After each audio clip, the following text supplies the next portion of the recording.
তাহলে বিএনপি কত তৎপর, বিএনপি কত সতর্ক যে বিএনপির কোনো নেতা কর্মীর দ্বারা কোনো এই এলাকার কেউ যাতে কোনো ধরনের অশান্তির মধ্যে না থাকে, কেউ যেন নিরাপত্তাহীন না থাকে, সেই ব্যবস্থাটা তারা করবে, সেটা তারা করেছে। সুতরাং এইটা সহ্য করতে পারছে না যে বিএনপি কেন এই পদক্ষেপগুলো নিচ্ছে। এই অন্তর্বর্তী সরকারের মধ্যেও কিছু কিছু উপদেষ্টা আছে, তারা কার পারপাস সার্ভ করছেন আমরা জানি না, তারাও মাঝে মাঝে বিভিন্ন কথা বলার চেষ্টা করছেন।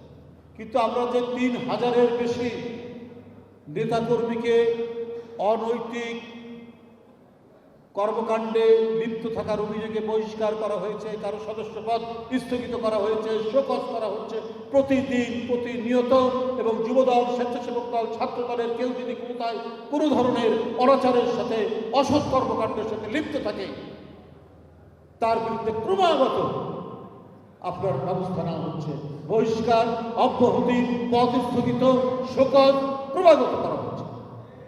কই আমরা নারায়ণগঞ্জে তকি হত্যাকাণ্ডের সাথে সেখানকার এমপির নাম শুনছিলাম, কই শামীম ওসমানকে তো আপনারা বহিষ্কার করেননি।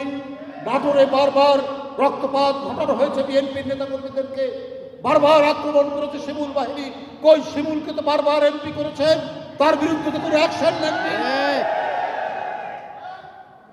আপনার মাদক ব্যবসার সাথে জড়িত কক্সবাজারের এমপি বদি, তার বিরুদ্ধে তো শেখ হাসিনা কোনো ব্যবস্থা নেননি। কয়েকবার এমপির পর শেষ আরেকটি পাতানো নির্বাচনে তাকে নমিনেশন না দিয়ে তার বউকে নমিনেশন দিয়ে আরেকটি প্রহসন করেছেন শেখ হাসিনা।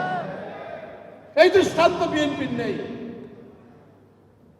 অনৈতিকতার সাথে জড়িত থাকবে সে বহিষ্কার হবে, তার বিরুদ্ধে দল সাংগঠনিক ব্যবস্থা গ্রহণ করবে।